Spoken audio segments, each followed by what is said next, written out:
Bonjour et bienvenue dans cette nouvelle vidéo, j'espère que vous allez bien. Vous avez derrière moi un mur de couleurs. Pourquoi un mur de couleurs?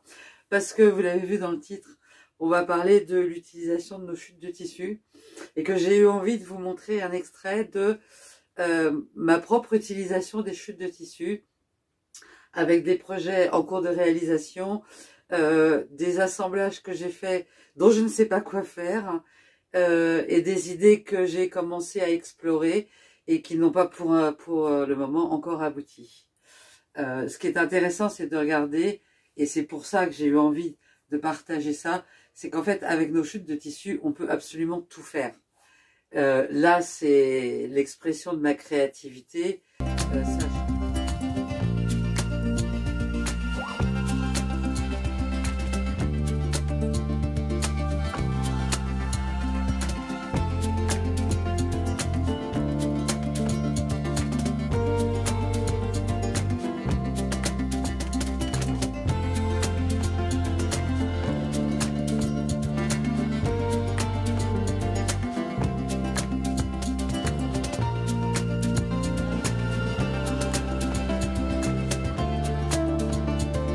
Alors, je vous propose un zoom sur celui-là.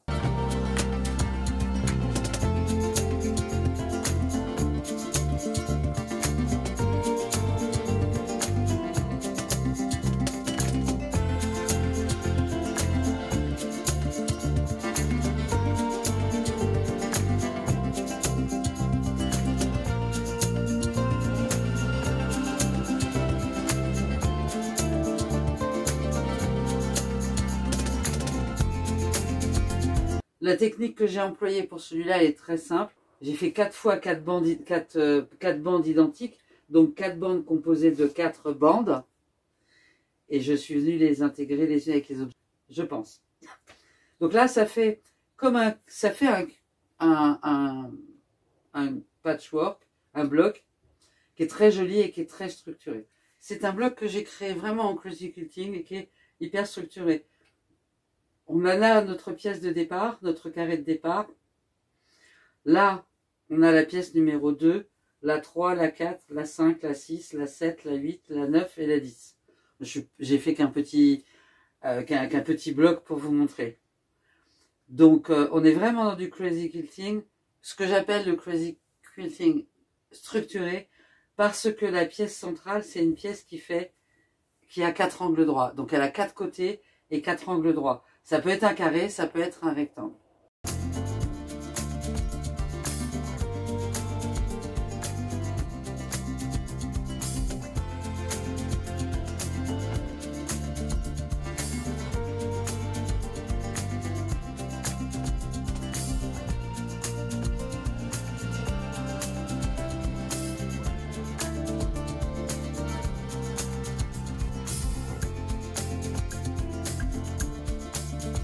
Ce bloc-ci est aussi un bloc créé en Crazy Quilting, sauf que là on a notre bloc central.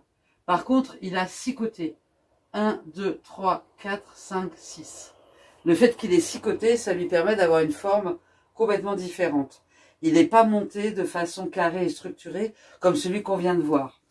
Alors évidemment, je ne l'ai pas redécoupé pour faire un carré ou un rectangle, puisque potentiellement, je pourrais le poursuivre, hein, ou le relier d'ailleurs.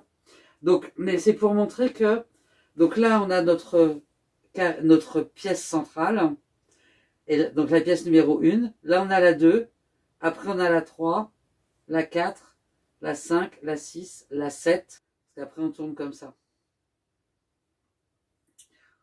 L'idée du Crazy Quilting, c'est une pièce centrale et on tourne autour, et on construit. L'avantage c'est d'avoir 5 côtés ou 6 côtés. 5 généralement c'est 5, mais là j'en ai fait 6. C'est que après on peut varier les angles. Quand on met nos tissus au fur et à mesure, on peut varier les angles pour donner quelque chose de comme ça. On peut aussi varier les angles, ne pas varier les angles.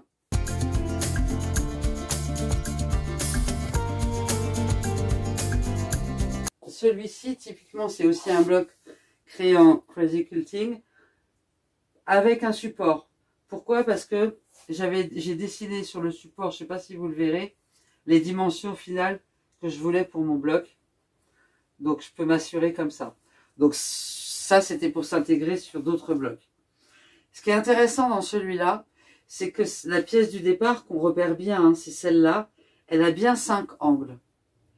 Mais en fait, je n'ai donné aucune autre direction à mes bandes de tissu. C'est-à-dire que si je prends la ligne du bas, ben, je suis restée globalement toujours parallèle. Si je prends cette ligne-là, ben, je suis restée globalement toujours parallèle. Pareil si je prends celle-là, si je prends celle-là et si je prends celle-là. Et en fait, le rendu est complètement différent par rapport à ce projet-là. Ces deux projets-là, ce sont, pareil, bien sûr, des chutes de tissu que j'ai mis ensemble, globalement n'importe comment. C'est-à-dire que j'ai pas respecté de règles quelconques. Je suis partie d'une pièce de tissu, et puis j'en ai pris une autre, et j'en ai pris une autre, et j'en ai pris une autre. Alors, quand on regarde un petit peu, on voit bien que là, il y a un début de bloc qui est un peu structuré. On voit bien que là, il y a un peu de structure aussi. Puis après, c'est complètement déstructuré.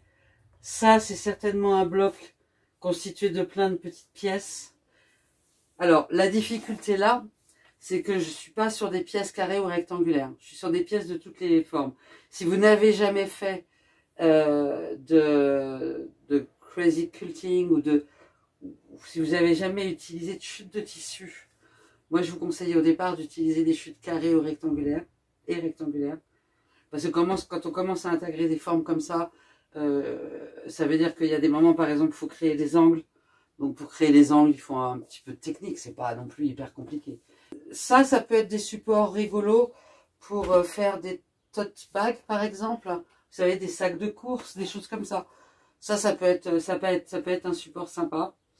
Ça peut être aussi structuré, faire des blocs, les découper en blocs de, par exemple, 30 cm ou 10 inches ou 25, peu importe ce que vous voulez, qui sont des dimensions qui vous parlent, et puis les stocker. Je sais qu'il y a des patchworkers qui font ça, qui créent des blocs, et puis qui stockent des blocs plutôt que de stocker des chutes de tissu.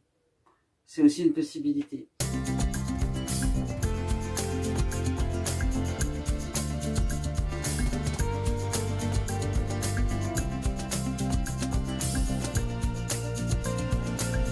Alors, ce bloc-là est un peu particulier parce que j'ai commencé à le créer dans l'idée de créer un tissu.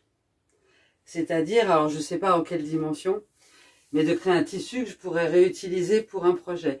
L'idée de projet derrière ce tissu-là, ce serait un vêtement. Alors, je ne sais pas encore quoi, je ne sais pas encore quand, je ne sais pas encore comment, mais ce serait ça. Et alors là, je pense que je suis partie sur quelque chose de crazy quilting structuré au départ. Parce que là, j'ai bien des blocs rectangulaires. Au départ aussi, puis là, ça commence à partir un peu... voilà, j'ai dû utiliser d'autres chutes. Là, clairement, je suis partie sur des formes qui ne sont plus rectangulaires. Là, plus ou moins. Et puis, j'ai commencé à faire une bande comme ça. Bon, en fonction de ce que j'avais, ça fait quelques mois que je l'ai créée, celle-là, en fonction de ce que j'avais comme chute de tissu dans les bleus à ce moment-là. Il faudra que je mette à part mes chutes de tissu bleu pour le continuer. L'idée, ce serait quand même d'avoir, je sais pas, un bloc assez grand pour pouvoir après l'utiliser sur un projet ou sur un autre. Donc, quelqu'un m'avait posé la question, on peut très bien créer nos propres tissus finalement en utilisant nos chutes de tissu. Et comme là, je suis que sur des cotons, j'ai pas d'épaisseur. Évidemment qu'on a un peu de couture, hein. Mais on n'a pas non plus beaucoup d'épaisseur. Donc pour un vêtement, ça peut très bien marcher, je pense. Et enfin, dernier exemple de ce que j'ai à vous proposer comme utilisation des chutes de tissu, des hexagones. Donc ce sont des hexagones qui utilisent 5 fois le même tissu et une fois un autre tissu. C'était pour m'amuser. C'était aussi pour faire un essai. Je m'interrogeais sur l'opportunité de faire un patchwork avec des hexagones qui viendraient s'emboîter comme ça. Et en fait, non. J'aimais bien l'idée d'avoir 5 fois le même tissu et un tissu différent, mais il y en a plein où ça rend pas du tout de mon point de vue. Monter des hexagones comme ça, bicolores ou tricolores ou complètement multicolores, c'est complètement aussi une façon d'utiliser ces chutes de tissu.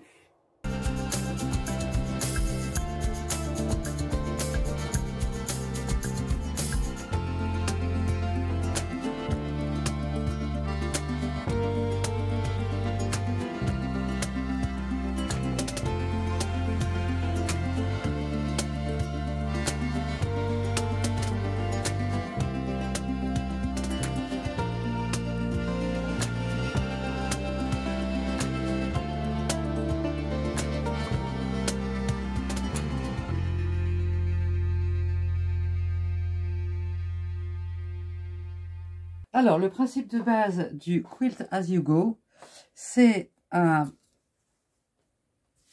tissu du fond, le tissu qui va faire le dos de notre ouvrage, le molleton et ce que l'on met par-dessus.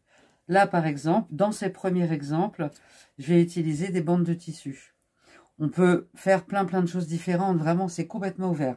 Mais le principe, c'est qu'en fait, on va en même temps créer notre bloc du dessus en même temps qu'on va faire le matelassage. Ça, c'est le Quilt As You Go. Et après, la forme, la façon dont on dispose les pièces, etc., ça peut être vraiment tout ce que l'on veut. Donc, admettons, je vais vérifier que j'ai assez de bandes. Donc, en fait, j'ai défini dans un premier temps la dimension de mon ouvrage. Et là, elle est marquée par mon molleton. Donc, l'idée, ça va être de dépasser un petit peu du molleton, mais pas trop, c'est pas la peine. Et de ne pas coudre sur cette partie-là, puisque c'est cette partie-là dont on va se servir pour réunir les bandes ensemble. J'ai laissé 2 inches, mais je pense que c'est largement assez grand. Et par exemple, en tout cas pour ce premier exemple, je trouve que cette bande-là est un petit peu large. Imaginons que je veuille faire des bandes droites. Donc, je vais mettre un petit peu comme ça et je vais juste vérifier que j'ai assez de bandes pour faire la totalité de l'ouvrage.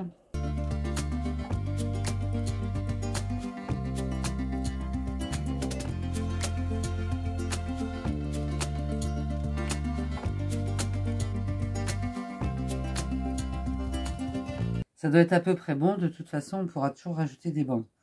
Donc, mon idée, c'est de faire comme ça. Ensuite, vous avez plusieurs options. Vraiment, c'est chacun qui choisit. Vous pouvez commencer par le milieu ou vous pouvez commencer par un côté. Personnellement, j'aime bien commencer par le milieu. Mais alors, vraiment, c'est ultra personnel. Et puis, donc, je pense que c'est cette bande-là. Donc, je vais venir positionner ma première bande, qu'elle soit ici ou ailleurs. Je vais prendre la deuxième et je vais venir la positionner endroit contre endroit. Et je vais venir coudre ici. Alors, il y a des personnes qui vont repasser à chaque fois. Donc là, j'ai cousu ici. Alors, le quart de inch, on s'en fiche. Hein. On est dans du Quilt As You Go, on n'est pas obligé. Donc, il y a des personnes qui vont repasser à chaque fois. C'est mon cas. Il y en a d'autres qui vont juste aplatir et continuer les coutures. Et en fait, donc là, j'ai exprès un fil qui se voit. On voit bien que on a en même temps notre matelassage qui se crée. Okay. Et on va continuer comme ça. Donc, je vais venir coudre la bande suivante le long de celle-là. Et je vais aller jusqu'au bout et je vous montre.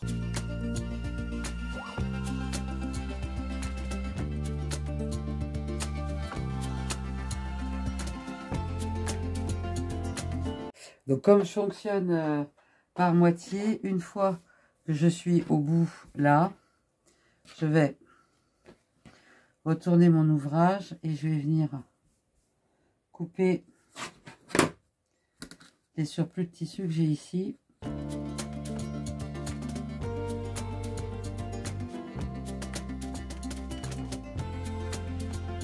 Je vais retourner et je vais poursuivre de l'autre côté. Voilà, je suis allée au bout de mon molleton de chaque côté. Donc je vais, pareil, découper ce qui est à découper de ce côté-là.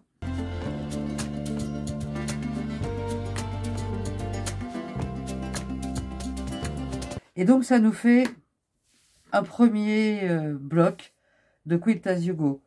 Après, bien sûr, on va venir découper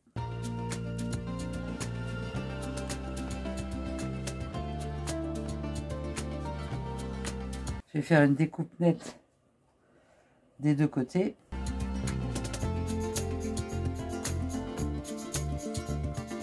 Si vous le souhaitez, vous pouvez... Là, en fait, mes extrémités, elles sont vraiment petites. Mais si vous le souhaitez, vous pouvez venir faire un point pour les maintenir. Si vous voulez. Après, là, j'avais pas forcément très bien découpé mon bloc de molleton. Donc, c'est pas régulier. Ça mériterait d'être coupé de façon régulière. Mais admettons que je veuille faire une construction des blocs avec des bandes. Je vais pouvoir venir couper ici.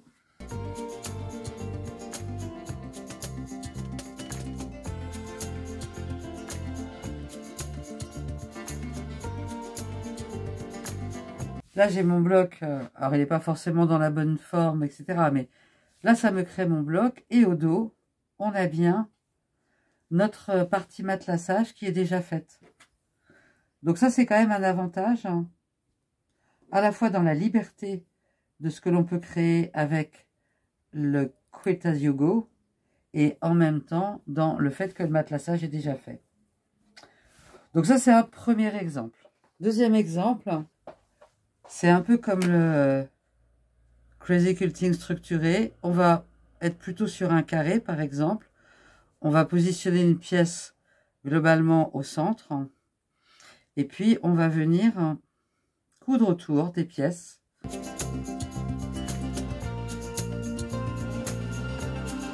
Même principe, j'ai mon molleton, j'ai mon tissu du fond et je vais venir coudre les pièces tout autour. Une fois que j'ai cousu ma première pièce, je vais venir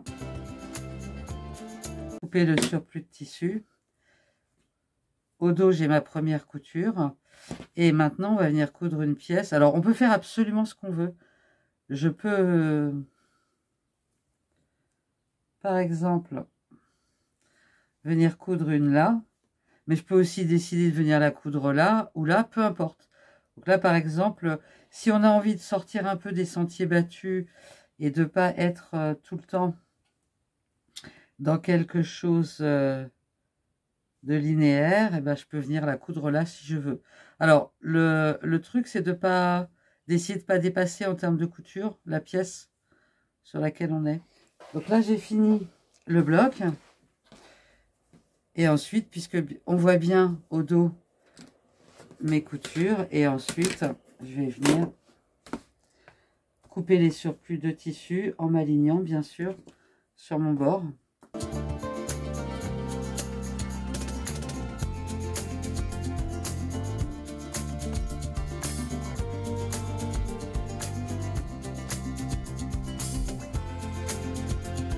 Et voilà donc un deuxième type de bloc de Quilting As You Go. Donc pareil, la partie matelassage est donc faite en même temps. Je vais vous montrer un autre exemple. Autre exemple, alors là j'ai fait un carré, j'ai mon tissu du dos et j'ai mon molleton. Et je vais par exemple imaginer une forme qui va venir comme ça. Donc là, j'ai pris un carré de 5 inches et demi, mais peu importe en fait. Je vais découper dans un papier un carré de la même dimension. Et puis, par exemple, alors c'est un exemple, hein. Imaginons que je veuille mettre une forme centrale. Donc, je vais mettre un point à un demi-inch là. un demi-inch là. Allez, je vais mettre 2 inches là, 2 inches là, et je vais venir tracer. Je serai plus à l'aise avec celle-là. Je vais venir tracer entre mes points. Bah, j'ai même pas besoin de la tracer d'ailleurs. Autant que je la découpe directement. Imaginons que j'ai envie d'intégrer en mon centre une forme comme ça. Donc je vais prendre une chute de tissu qui doit être au moins de cette largeur-là. Parfait. Donc je viens de la repasser et je vais venir dessiner ma forme.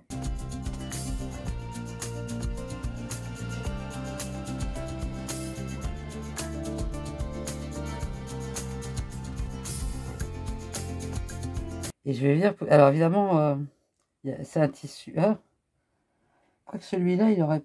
Je sais pas s'il a un endroit, un envers. Bref, normalement, je vais venir positionner ma forme vraiment dans l'angle. Ce qui est important, c'est cet angle-là. Forcément, je vais un peu dépasser. Donc, je cherche à venir la positionner vraiment avec la pointe dans l'angle. C'est une base. Hein. Et ensuite, eh bien, je vais venir m'assurer que j'ai des bandes assez longues. Oui.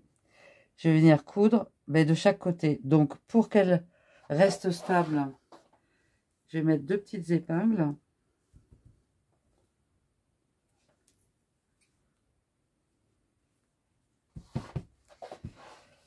Et je vais venir coudre de chaque côté. Alors, bien sûr, ici et ici. Alors, ma bande n'est pas très grande. Je m'assure juste que quand je la retourne, elle dépasse bien des deux côtés. Donc, c'est ça c'est pour montrer qu'en fait, on peut mettre n'importe quelle forme au départ. Donc, on va voir ce que ça donne avec une forme comme ça. La seule chose dont il faut bien s'assurer, c'est de coudre au niveau de notre démarcation. J'ai fait 2 coutures parce qu'en fait, la première, j'avais cousu, c'est pas grave, hein, c'est pour l'exemple. Mais en fait, on voyait mon trait de...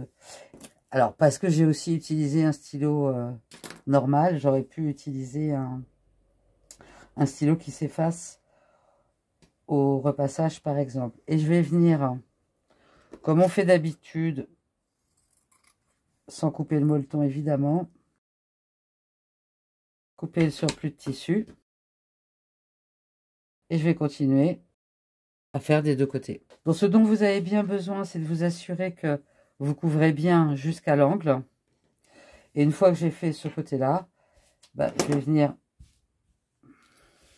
de la même façon, donner un coup de fer et puis continuer à intégrer des bandes jusqu'à l'autre côté. Donc, une fois qu'on est là, on a quelque chose qui globalement ne ressemble à rien. Mais si maintenant ce qu'on va faire, c'est retourner notre ouvrage. Bon, alors là, mon molleton et mon tissu du fond ont un peu glissé. Donc, c'est quelque chose auquel il faudra prêter attention. Généralement, on découpe un petit peu, on prend de la marge par rapport à la dimension du bloc final que l'on veut.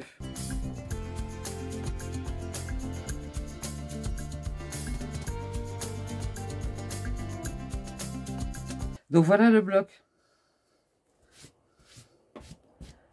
Si vous utilisez des couleurs pleines comme ça, bien sûr, fondamentalement, il n'y a pas besoin de faire plus en termes de matelassage, mais ça peut être intéressant de faire quelque chose au centre.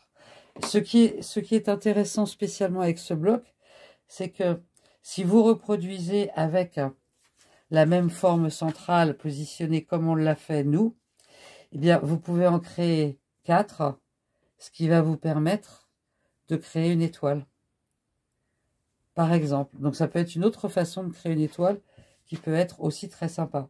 Ce que ça montre en tout cas, c'est que vous pouvez faire absolument ce que vous voulez avec toutes les formes que vous souhaitez. Eh bien, j'espère que cette vidéo vous aura plu, vous aura donné des idées pour vous aussi utilisez vos chutes de tissu.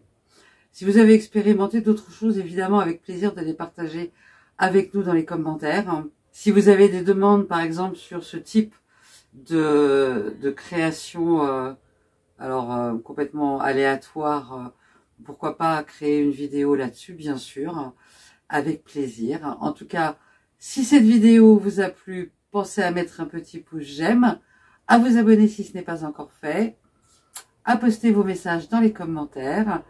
Et puis, pour les adeptes du Dirgène, rendez-vous mardi. Et pour tous les autres, y compris d'ailleurs les adeptes du Dirgène, il n'y a pas d'exclusion, eh bien on se retrouve vendredi prochain pour une nouvelle vidéo. Bonne semaine, prenez soin de vous, bye bye.